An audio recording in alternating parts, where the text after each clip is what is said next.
everybody to Let's Cook Raw. I'm very happy to be here.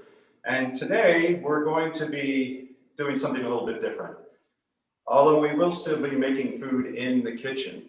Today we're going to be doing something that's a little bit more like indoor gardening. We're going to learn how to grow sprouts.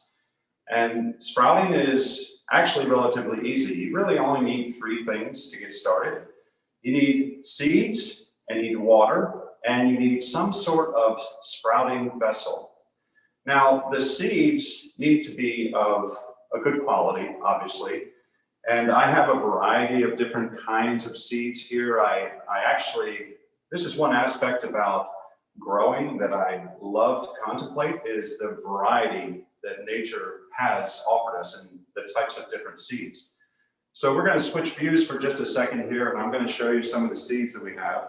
Here we have some mung bean seeds and some lentils, some kidney beans, and some black beans, some white lima beans, and here we have some purple limas, and we have some orange lentils, fenugreek, garbanzo, and here we have clover and radish, broccoli, and wheatgrass, and pea shoots, and sunflower.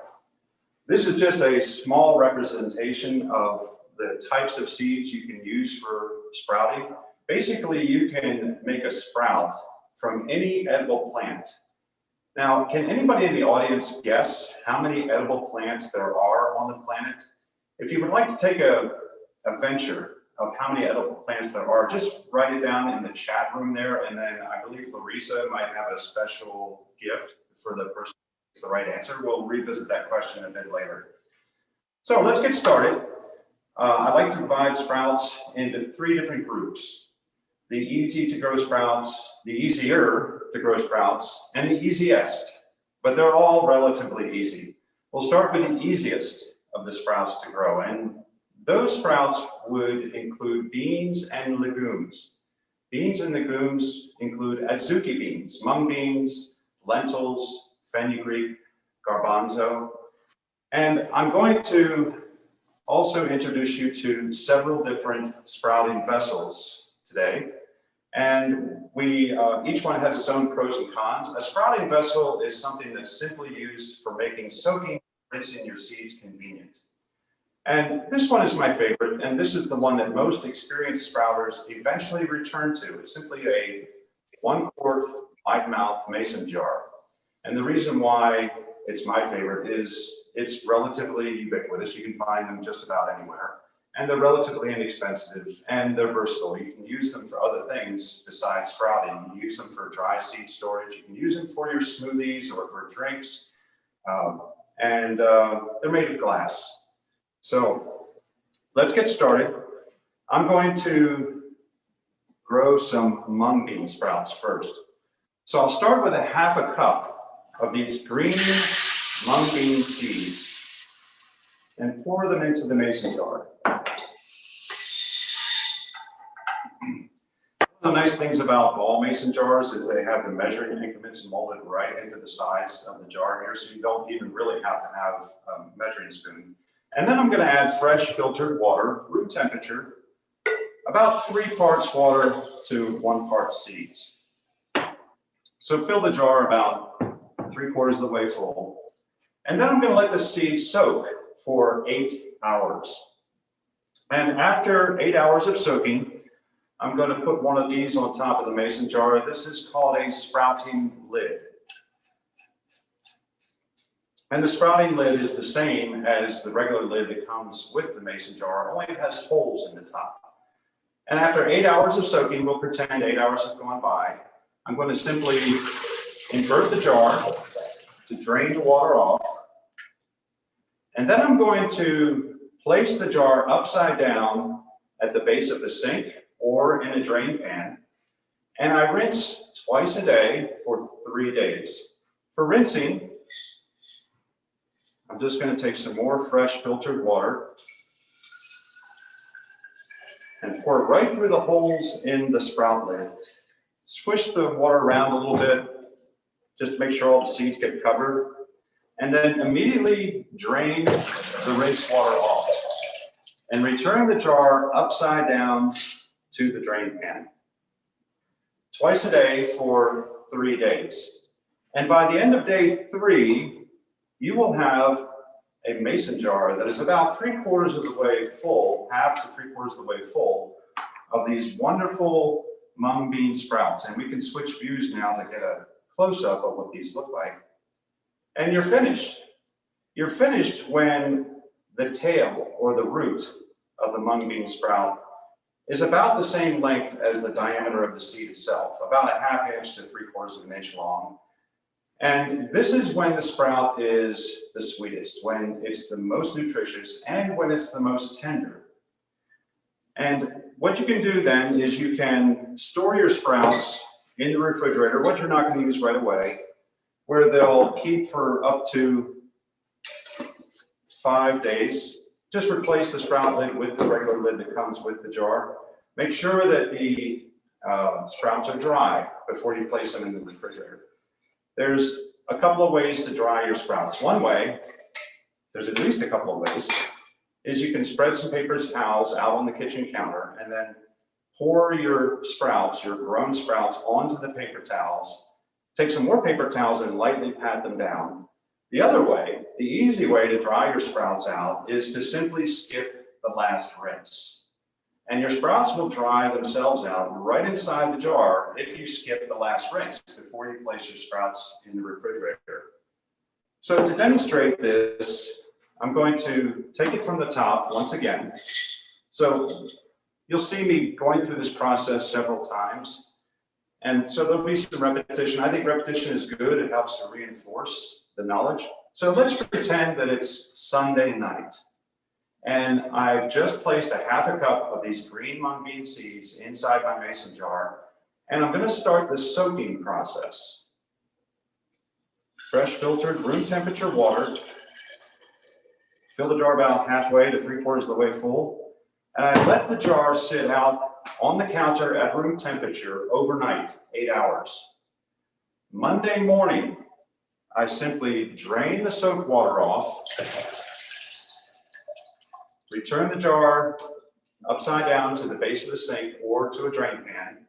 Monday night, I rinse. This is the first rinse. Once again, fresh filtered water.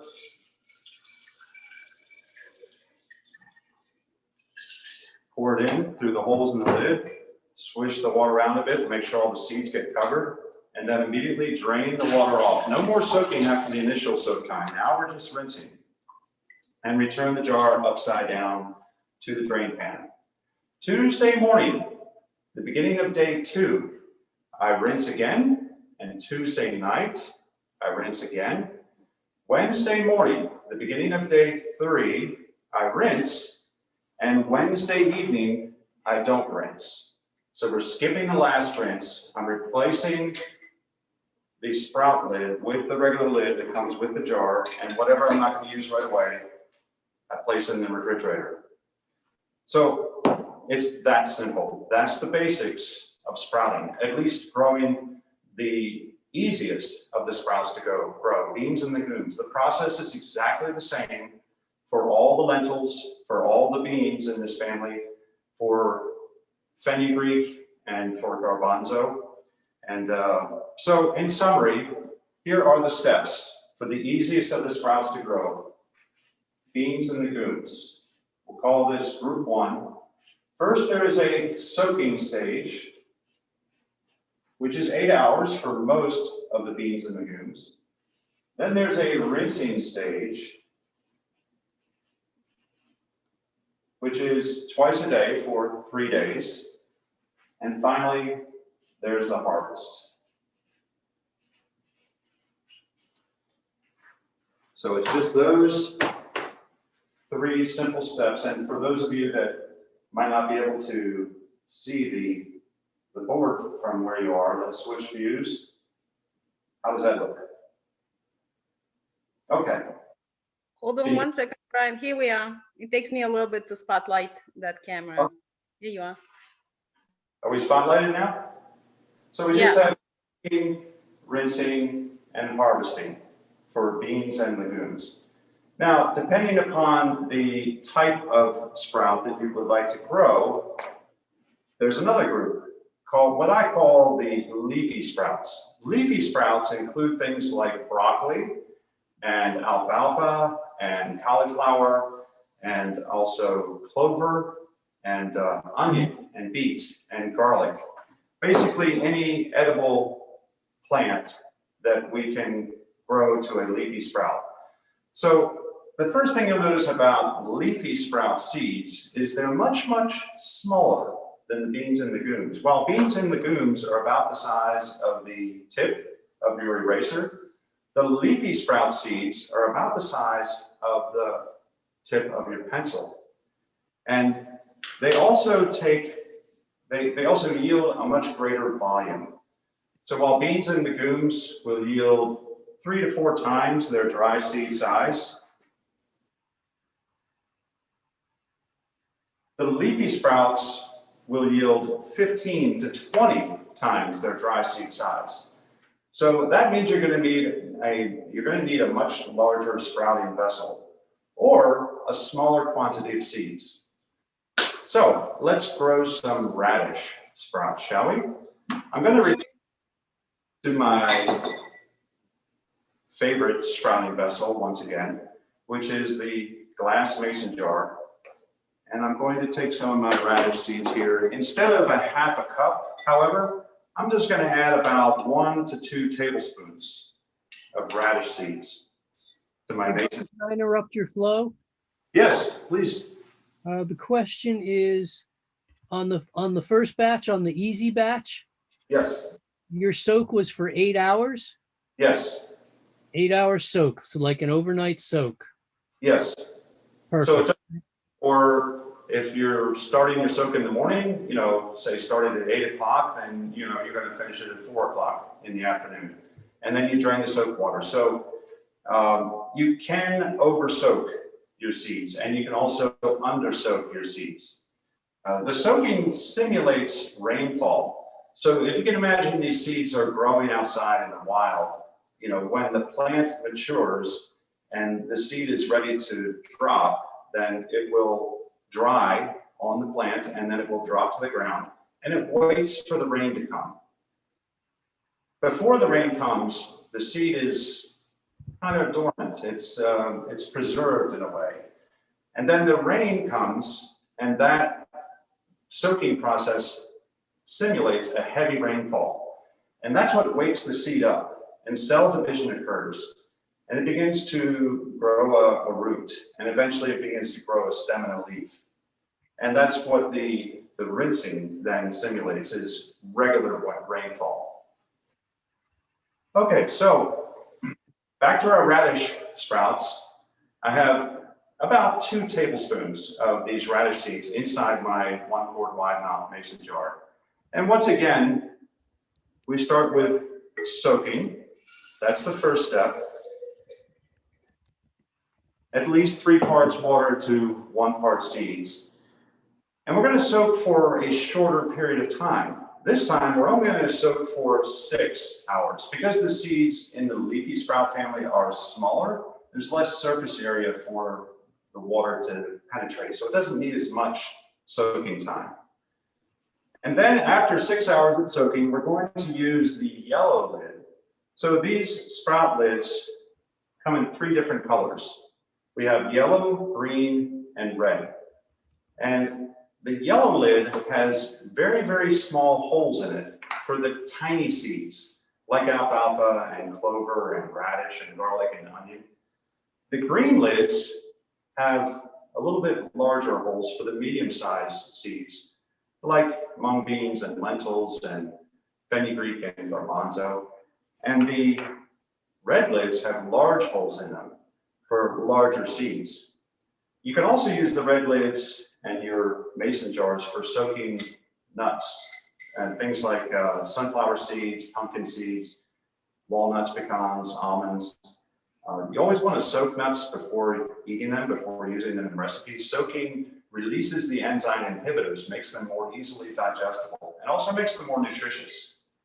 So this family of sprouting lids the yellow, green, and red. These are called toppers.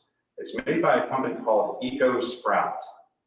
And they have another unique feature in that each one of these lids has a tiny little plastic nub on the top of the lid, which if we can switch views here, you'll get a close up.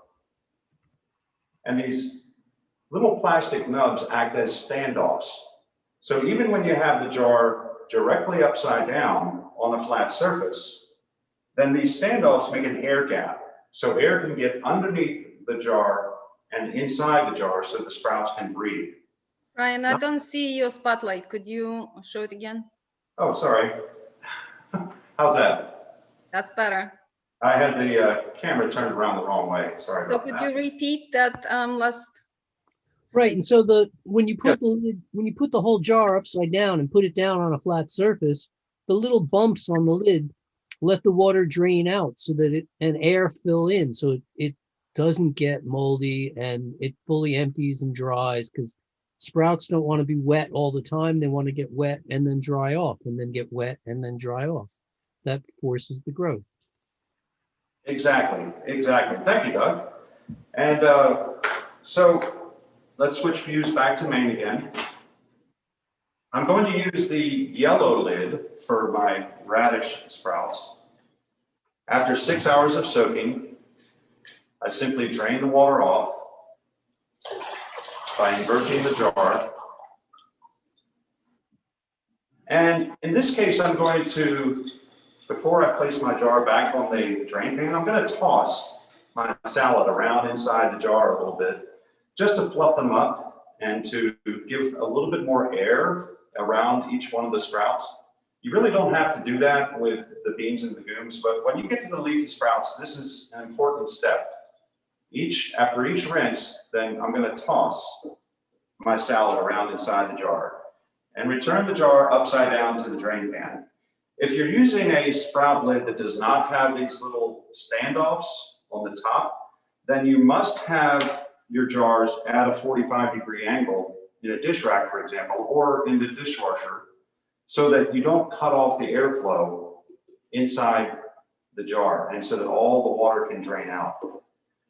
So 6 hours of soaking my radish seeds, and then we drain the soak water off, and then we rinse twice a day for a total of 7 days.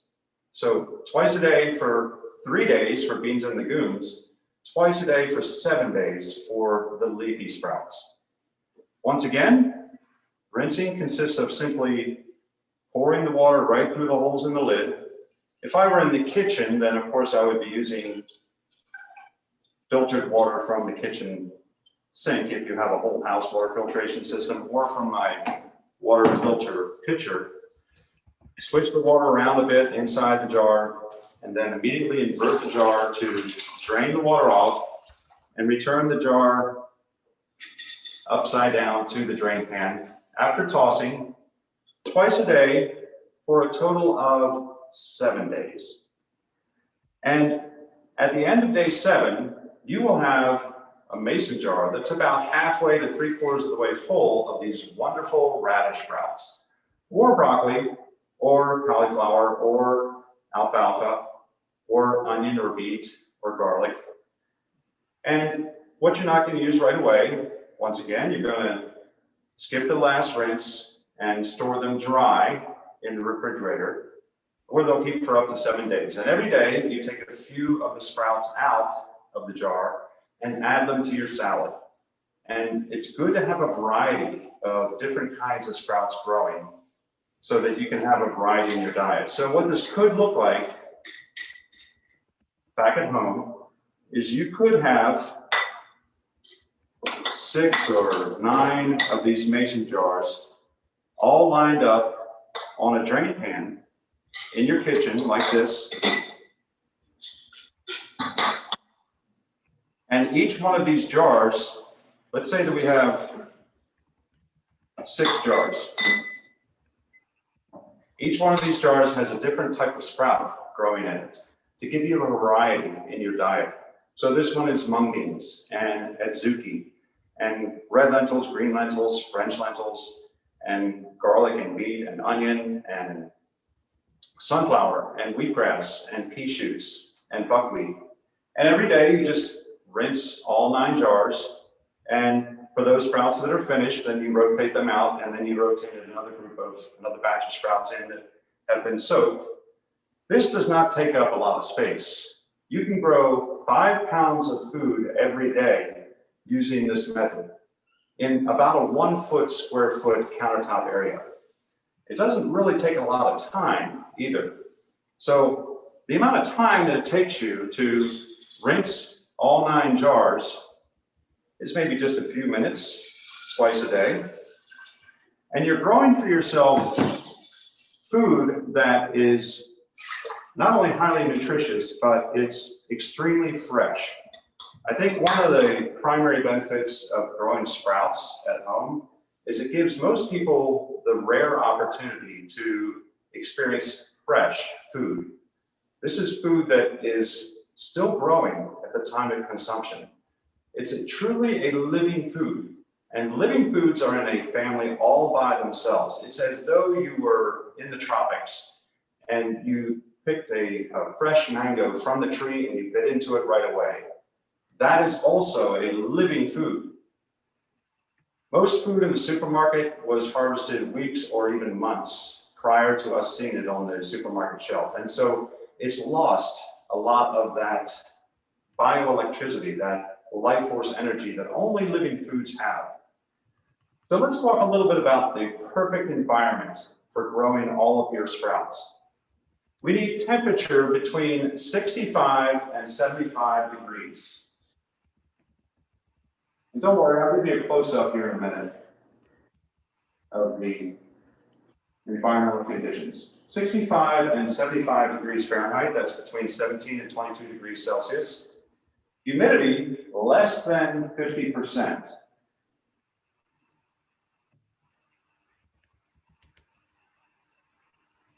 Lighting.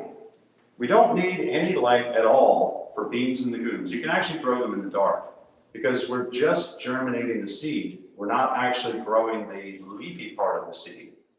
However, for the leafy sprouts, the second family of sprouts, we need plenty of indirect sunlight and some artificial light.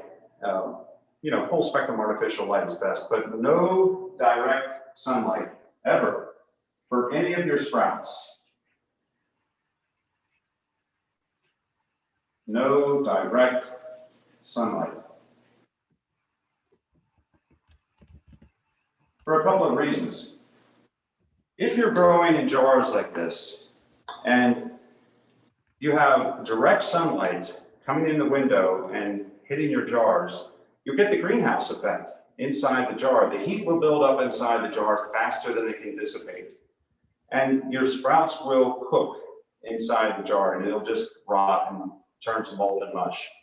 So if you're growing near a window, all you have to do is put a shear or a shade up in that window to diffuse the sunlight. That will diffuse the sunlight just enough to prevent the greenhouse effect inside of here.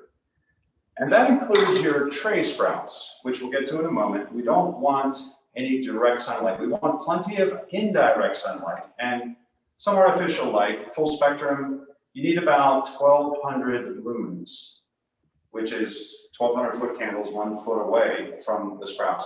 That's the light level in your kitchen. So the best place for growing all of your sprouts is right in your kitchen. We tend to keep, most people find between 65 and 75 degrees Fahrenheit to be a comfortable temperature inside their homes. That just so happens to be the perfect temperature for all of your sprouts. That means in most parts of the world, air conditioning in the summertime and heat in the winter. And the running of the air conditioner in the summertime will automatically keep the humidity below 50% because any excess humidity in the air will tend to condensate on the evaporator coil of the air conditioner. And the light level in your kitchen is perfect for growing all of your leafy sprouts and your tray sprouts. The kitchen is the best well-lit room in the house by design because that's where we prepare our food. It doesn't always seem that way because as we move from the kitchen to the living room or the dining room, our eyes adjust so that we automatically see about the same light level, but it's actually perfect lighting in the kitchen. And the last thing that we need for growing sprouts from an environmental point of view is ventilation. We need a little bit of gentle air movement.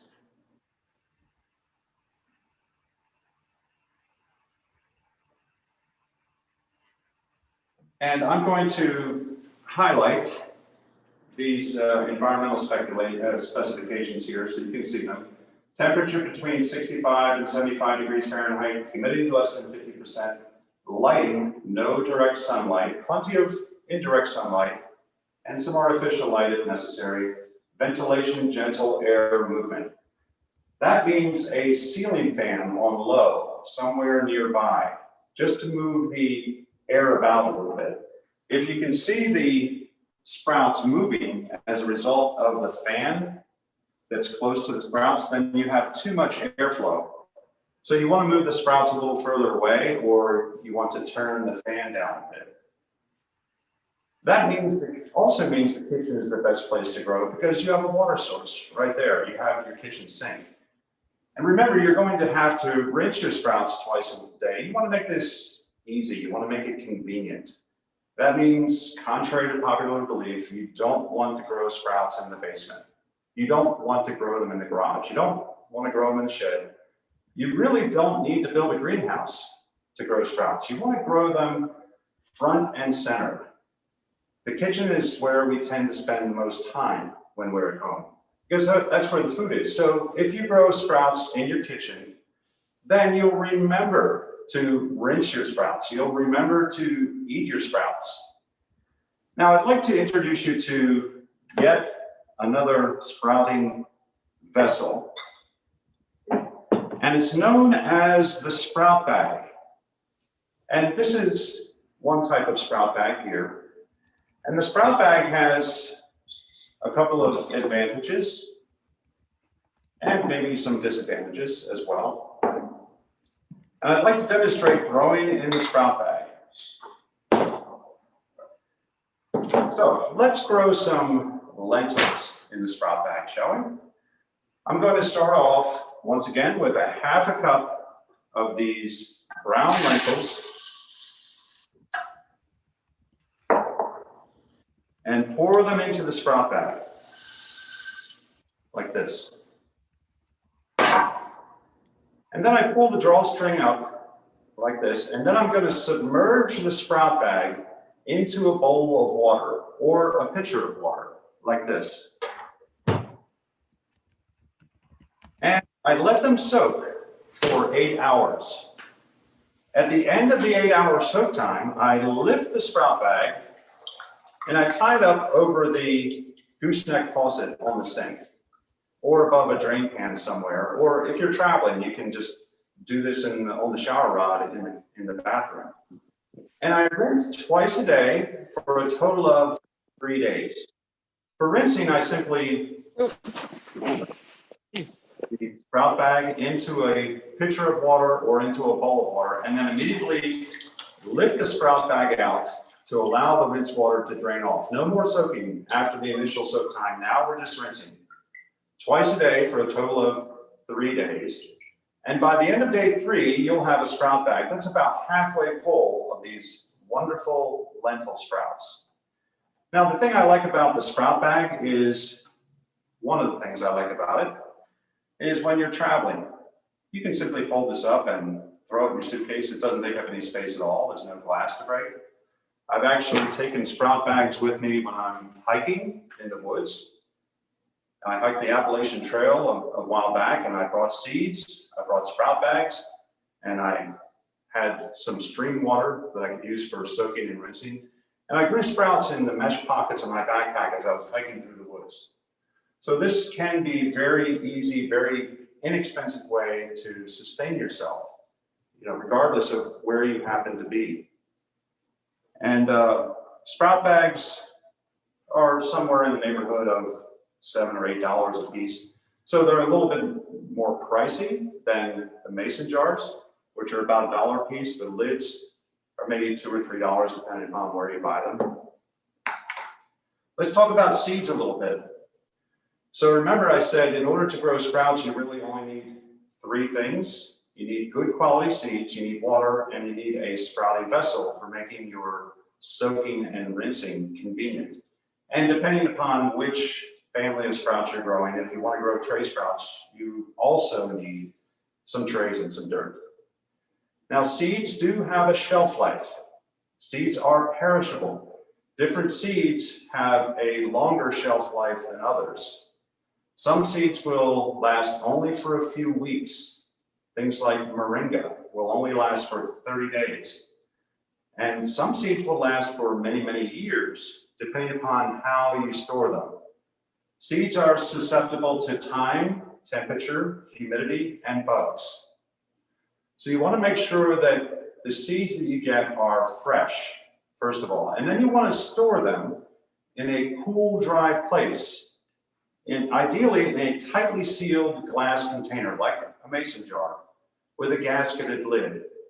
In the pantry in your kitchen is good, or you can put them in the refrigerator. They'll last at least 4 times longer in the refrigerator, but not in the freezer, simply because regular household freezers typically have a defrost cycle, and that regular freeze-thaw will create condensation inside the jar in the freezer, or crystallization, which will kill your seeds. This is the same reason why we get crystallization on our frozen peas if we leave them in the freezer too long. So we don't want to do it that way. Seed sources. So you can get good quality seeds from a number of different sources. Here in West Palm Beach, Got Sprouts, Universal Living Sprouts. The best source here in West Palm Beach is the Hippocrates Health Institute store, simply because they use so many seeds. Their turnover is very fast, and so their seeds are always fresh, and they always get excellent results with that. And the Hippocrates store will ship worldwide. And you can also online get seeds at Jaffe Brothers, at Handy Pantry, good quality seeds. And so the reason why most people have problems with growing sprouts is either poor quality seeds or not growing in the right conditions. So if it's too hot, if it's too humid, if you have direct sunlight hitting your jars, creating too much heat inside the jar, then you're going to have problems. It's your seeds will die, and then you'll be basically growing mold. Okay, so let's go to the third family of sprouts. That's what we call the tray sprouts. The tray sprouts typically include things like wheatgrass and pea shoots and buckwheat and sunflower. So when you're growing in trays, you can use different size trays. I like to grow in these small 10-inch by 10-inch square trays. If you grow in larger trays like this 17 by 17-inch tray, you just increase the number of seeds and the amount of dirt proportionally.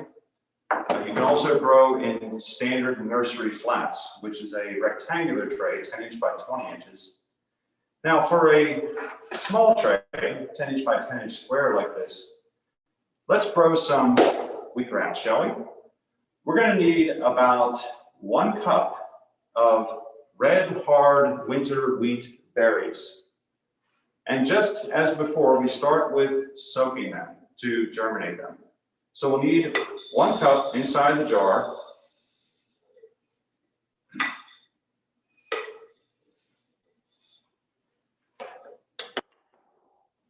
Add fresh filtered room temperature water. Fill the jar about 1 inch from the top. And we let it soak for 8 hours. At the end of the 8-hour soak time, I'm going to put my sprout lid on again. By the way, if you don't happen to have sprout lids like this, you can improvise. Simply take the standard lid that comes with the mason jar and set aside the center insert. And then you'll need a piece of cheesecloth or a piece of screen material. Let's pretend this sprout bag is a piece of cheesecloth. You simply drape that over top of the jar, and then you thread the outer rim of your mason jar lid right over top of the cheesecloth this way. And then you can use this for draining your water off. Now, in this case, we're going to need to keep our jar at a 45-degree angle like this so that air can get inside the jar and we don't cut off the air supply because we don't have the standoffs on the bottom of this type of sprout lid. And I rinse twice a day for just a day and a half. So 3 rinses, 12 hours apart. So I'm going to wait 12 hours and then rinse once. So by simply pouring water into the jar, swishing around a bit, and then draining the rinse water off, return the jar at a 45-degree angle in the drain pan or in the dish rack or in the dishwasher. And by the end of the 3rd rinse, your mason jar will be almost completely full of germinated wheatgrass seeds. So I'm going to do a close-up here of what the seeds should look like 36 hours later. So let's switch views. There we go. So you'll see these tiny little white nubs, or almost hair-like follicle growing off of each one of the seeds. That's the root beginning to emerge from the seed. That's the perfect stage for planting. If your seeds don't look like this after about a day and a half of rinsing, if they still don't have any little white nubs on them, then your seeds are bad, or they got too hot. But if you're growing between 65 and 75 degrees, you should have these little white nubs. That's the evidence of good quality seeds. Now this is the perfect amount of seeds for a 10-inch by 10-inch square tray. So I'm going to fill my tray with 100% organic potting mix.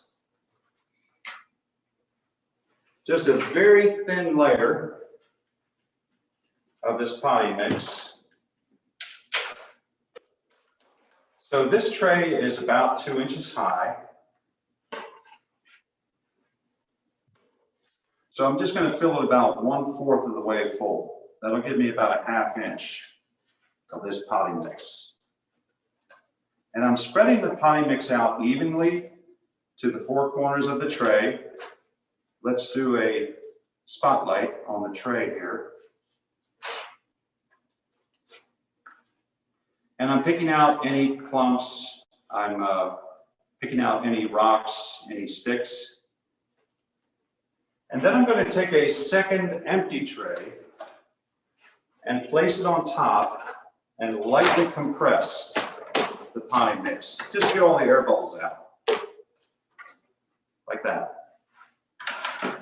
Okay, and then we can switch back to main. And then I'm going to, using a misting bottle, I'm going to lightly mist the surface of the potting mix. You don't have to get the tray dripping at this point. You just don't want the dry potting mix to suck all the moisture out of the seeds.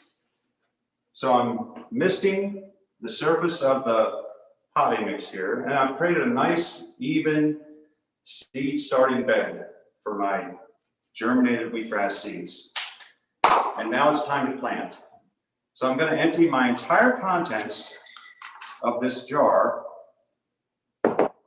into the tray, and I'm going to lightly spread my germinated seeds out to the 4 corners of the tray. And we can spotlight a close-up of what the tray looks like. So you just want a single layer thick of these seeds, just so they're touching side by side, not piled one on top of the other. So if you get this right, you shouldn't see any gaps in the soil. You should just see an even layer of these germinated seeds. And then the next step is I'm going to mist again, as the song says.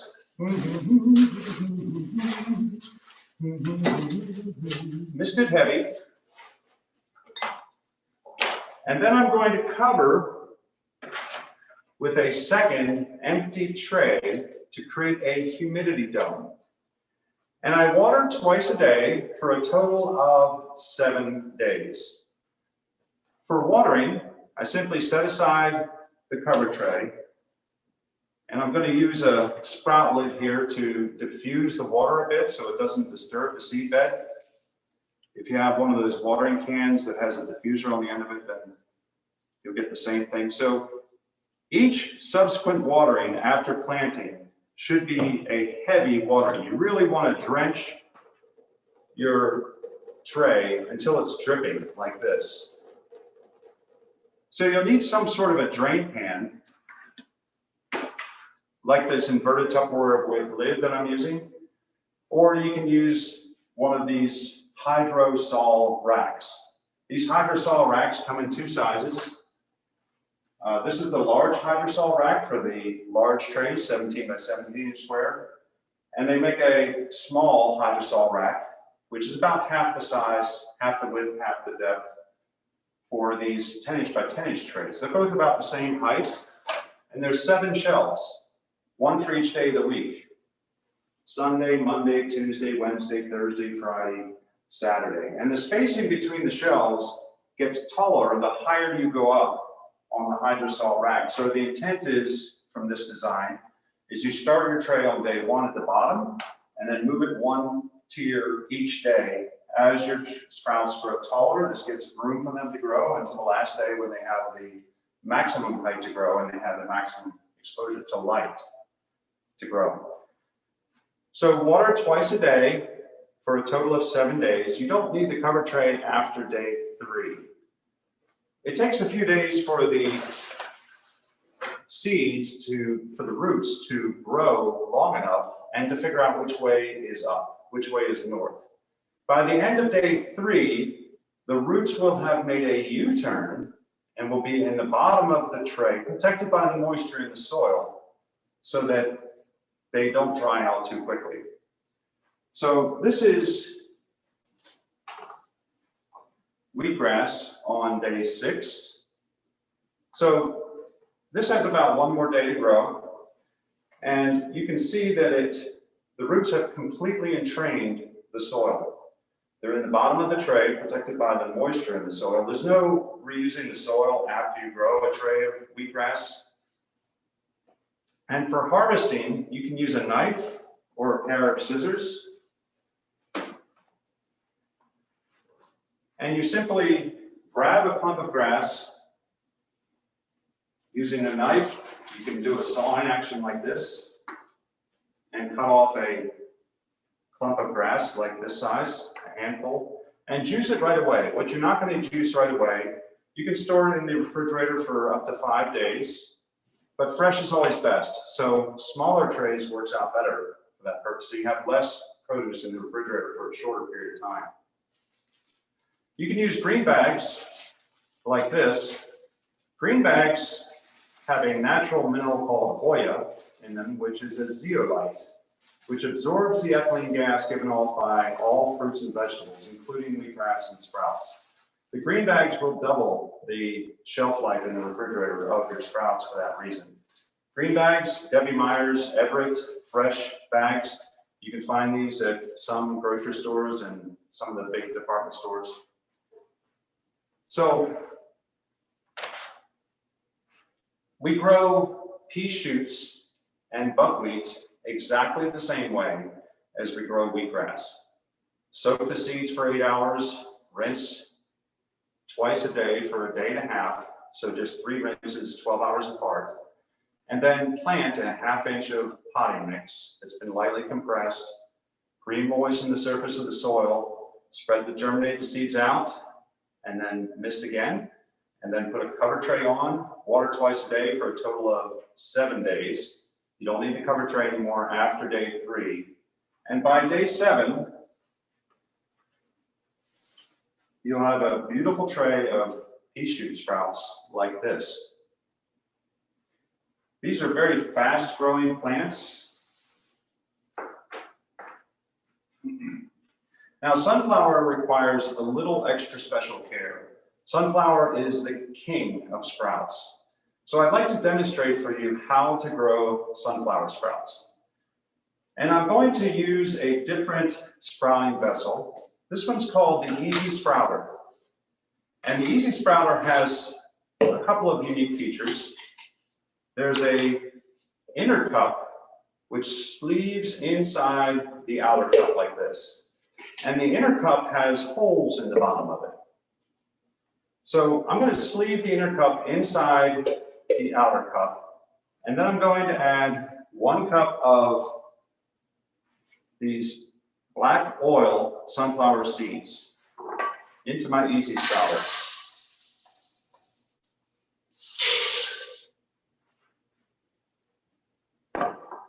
And then I add fresh filtered water to start the soaking process. And you'll notice with sunflower, there's a difference. The seeds will float to the top of the water. Most of the other seeds that we've looked at so far, they'll sink to the bottom.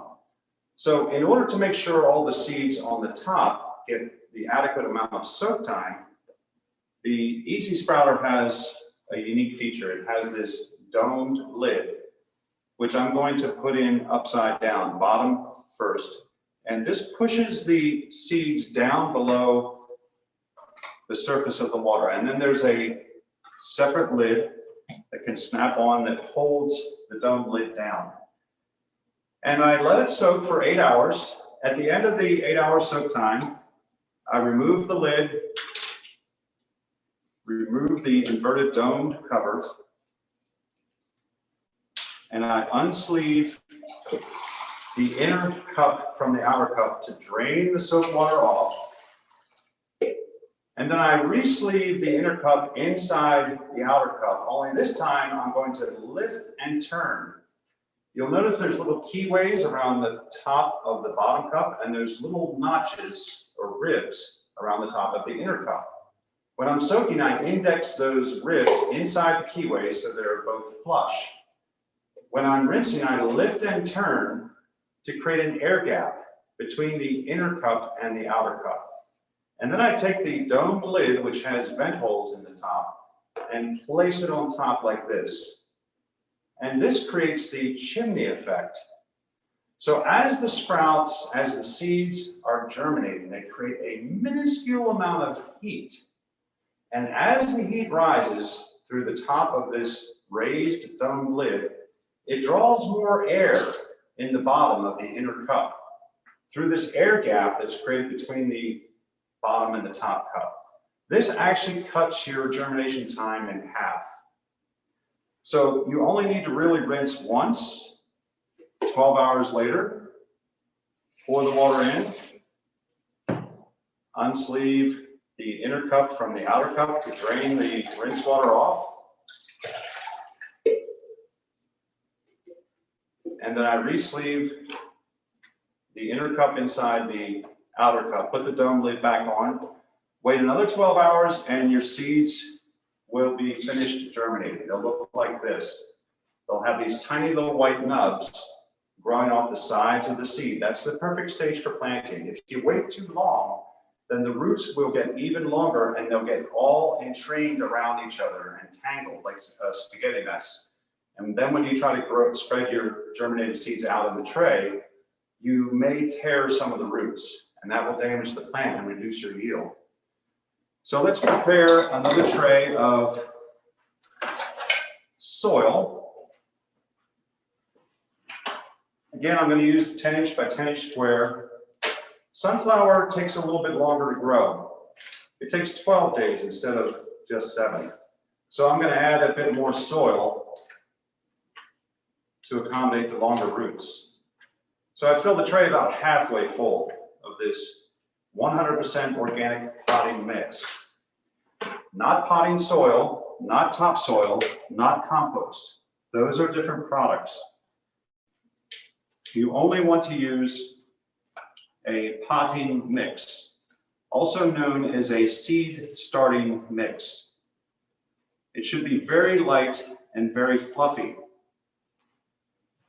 So a potting mix will have a blend of different natural minerals and plant material in it, like peat moss, vermiculite, perlite, dolomite, perlite, and if you're lucky, maybe some coconut chore, which is shredded coconut. And it's designed to drain really well. And that's what you want. You don't want it to be too heavy. If it's too heavy, then it won't drain well. And you'll wind up with too much moisture in the tray. And that can affect your results. I'm going to pre-moisten the surface of the soil with my misting bottle, like this. And now it's time to plant. So I'm going to take my germinated sunflower seeds out of the Easy Sprouter or out of the sprouting vessel, the mason jar in this case. And your 1 cup of dry seeds will now have swollen to about 2 cups from the germination process. And I spread my seeds out evenly to the 4 corners of the tray, and let's do a spotlight on this tray so you can see what they look like. Spend a little time here, spread them out evenly, give this some of your gratitude, your thanks. Thank you for growing food for me, I love you. Some of your care, some of your love. And then we're going to mist again, as the song says. Mist it heavy. You don't have to get it dripping at this point. And then we're going to cover, not just with an empty tray, but with a weighted tray. So for weight, I'm going to add more of my potting mix to this tray. I'm going to fill this about halfway full of potting mix. You can use bricks, you can use books, you can use rocks. The secret to growing really good sunflower, besides having good seeds, is they like to grow under pressure, a lot of pressure. So the extra weight on this cover tray simulates as though the seed were buried deeper in the soil, as sunflower is designed to be. And the sunflower feels the weight or the pressure of the soil above it, and then it will grow stronger stalks as it pushes this tray up in the air.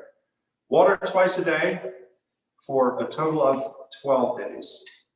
Again, I'm going to use my sprouting lid as a diffuser and pour the water into the sprout lid, moving it back and forth, side to side. Water it heavy.